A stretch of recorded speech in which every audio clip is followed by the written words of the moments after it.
Good afternoon. Hello. Good afternoon. Am I audible? Thank you. Uh, Thank you, Pandyaji, for inviting me to this stage and letting me uh,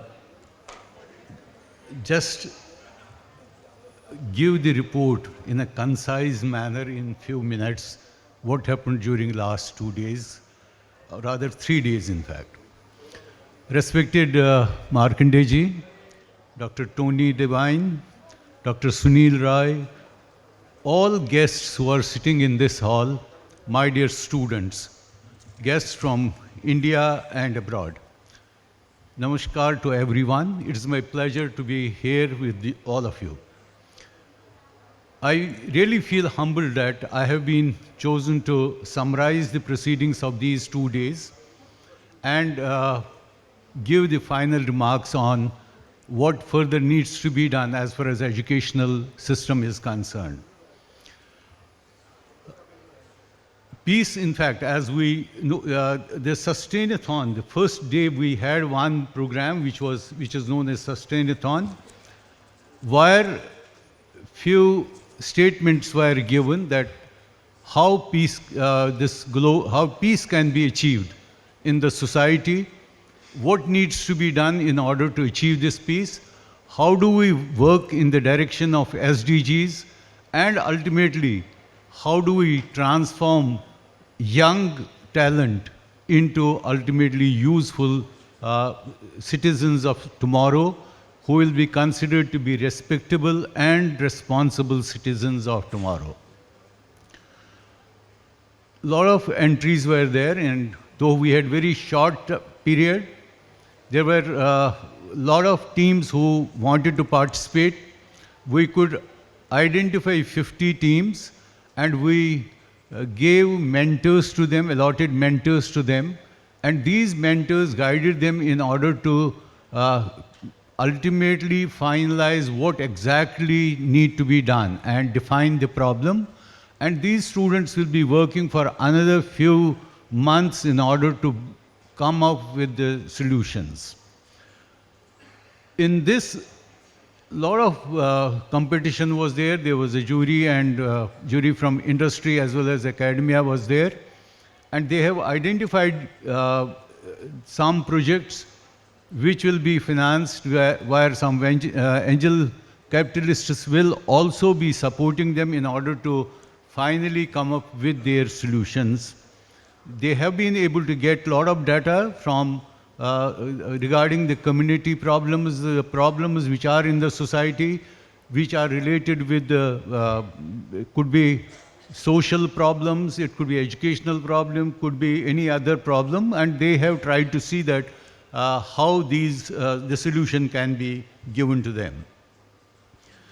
The second day, I will be announcing these names shortly, these prizes shortly. The second day, in fact, it was really encouraging to see a lot of people with a lot of enthusiasm came forward and presented their opinions. The moderators were very good. The people who hold the leadership positions today were invited, and they were talking to the budding future leaders who were listening to them very carefully, and where I would call this as they were enjoying, in fact, what I could feel was they were enjoying and were finding out that what will be their future roles actually. And I'm sure that by going through this process, they must have identified problems. They will be in a position to ultimately work in those directions and contribute to the society. There were many issues which were raised, and some of the problems which are systemic problems were also talked about. NEP talks about many things, in fact. NEP 2020, which is the policy document for India, talks about many things, like it talks about interdisciplinary programs, it talks about multidisciplinary programs, online programs, ABC, dual degrees, involvement of all stakeholders. A lot of things were said. But in order to implement all those things, I think a lot of work still needs to be done. When we look at the processes of accreditation, say for instance, NBA, NAC, they are still working on numbers. They are not bothered about the quality actually. And I think this number game has to some way go away, and the mindset has to change. We need to evolve different mechanisms of evaluation of quality when we look at this. We collectively have to reflect on this and think differently, in fact. And unless we think differently, we will not be able to find solutions to our local as well as global problems. Another thing which was there, it is, as I said, it is our collective responsibility to reimagine education. We have been talking about as for availability, accessibility, affordability, accountability, and this automatically includes all those aspects which NEP 20 is talking about: the inclusion, the equity, the lifelong learning, quality of education, responsibility towards others, and other issues which are present in the finding out solution, decision making. All these things will become very, very important. And in this conference, very little was in fact talked about the delivery mechanisms. I think it is not what is ailing us, but how do we handle it will become very, very important. It is not the curriculum which becomes important. It is how do we deliver that curriculum will become very, very important. Now, things are changing. We need to go away from the lecture mode. We should stop actually, all the institutions should stop classroom lecturing actually, and it should be the solving of problems. The projects should be there, and therefore unless we are working on a system like project-based learning or cooperative learning, collaborative learning, these are the systems which are coming up, and these need to be given more weightage, and these are this which can help us in solving problems of tomorrow. The critical case analysis, the case studies, these are the active learning modes where everyone gets involved. In a classroom where we lecture, hardly 10% or 20% is remembered by the students. But what he does with his own hands, he will remember it he or she will remember it forever. So these methods, which are new methods of pedagogy, will develop new leaders, they will develop team workers, they will develop cross-cultural respect for each other and concern for global issues, because the SDGs ultimately refer to these global issues. The SDGs of today, which we are talking about, and which we are pursuing in order to achieve these sustainable development goals, have basically come from Millennium Goals.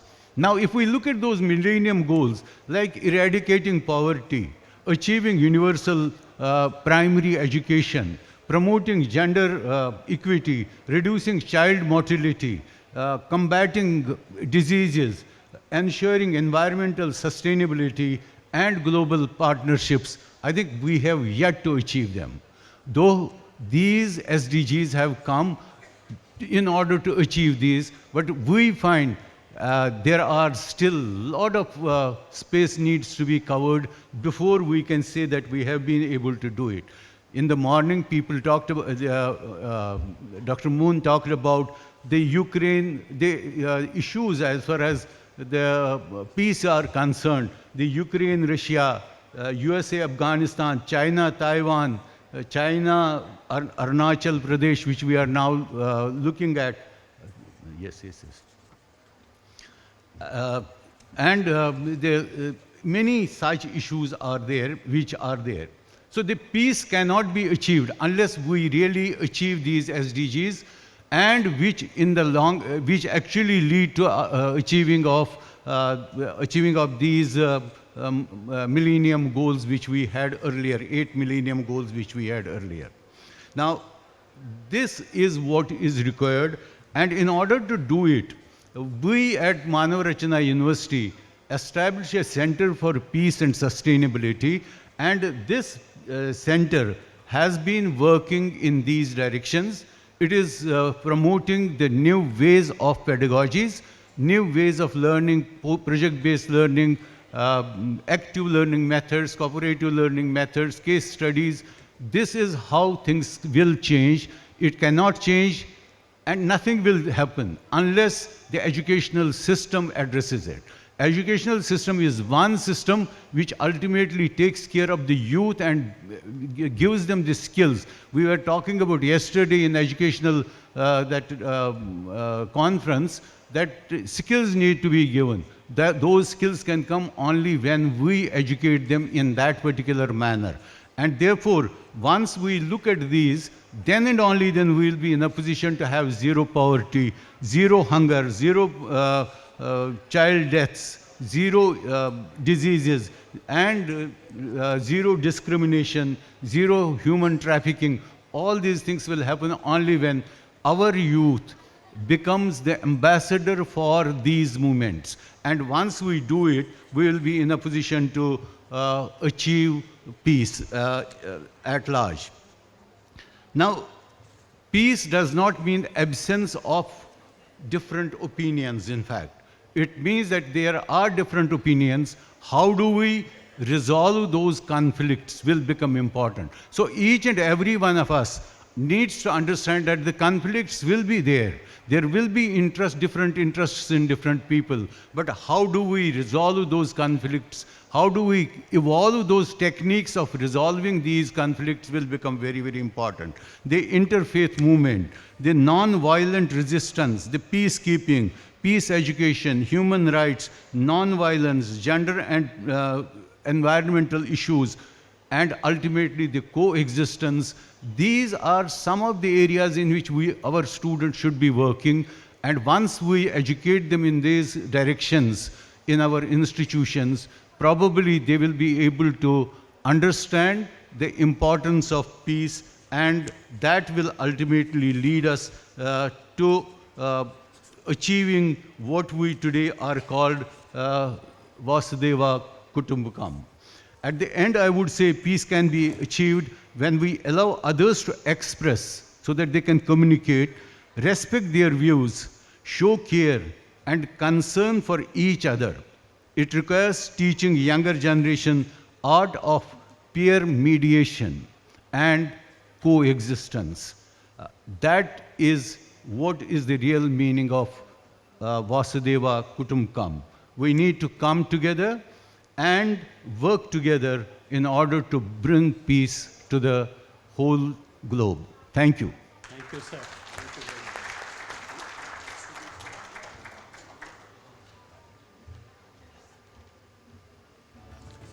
Yes. There were 50 teams who participated in the competition, in fact, and 5 teams have been chosen who will be supported for a longer period, and they will have to come up with the solution ultimately. And during this period, there will be a lot of people who will be watching them, how they come to these solutions, and are those solutions feasible solutions or not. One of the teams who won the first prize, in fact, one of the team is working on how to take care of diabetes. And so they will be working on removing so they will be working on health actually, SDG, which is related with health, and they will be diabetic care. The team from NSUT, and the other team was lung cancer, and the team was from MRIIRS. Can they stand up, please? Yeah. Please give them a big hand. The second prize was also won by 2 teams jointly. One was application to check drinking and driving issues. In fact, that was the application which they will be developing. And the third one was detection of carcinogens. So these are two teams. Can they stand up, please? Yeah, here they are. Please clap for Two them. teams. Thank you. The third team was from Symbiosis Law School, Noida, which came up with the idea of compact chimney, and they will be working on it. Can the team stand up, please? Where are they? Yeah, the lone boy there. Yeah. Thank you. Wish you all the best. You will be getting your prizes shortly.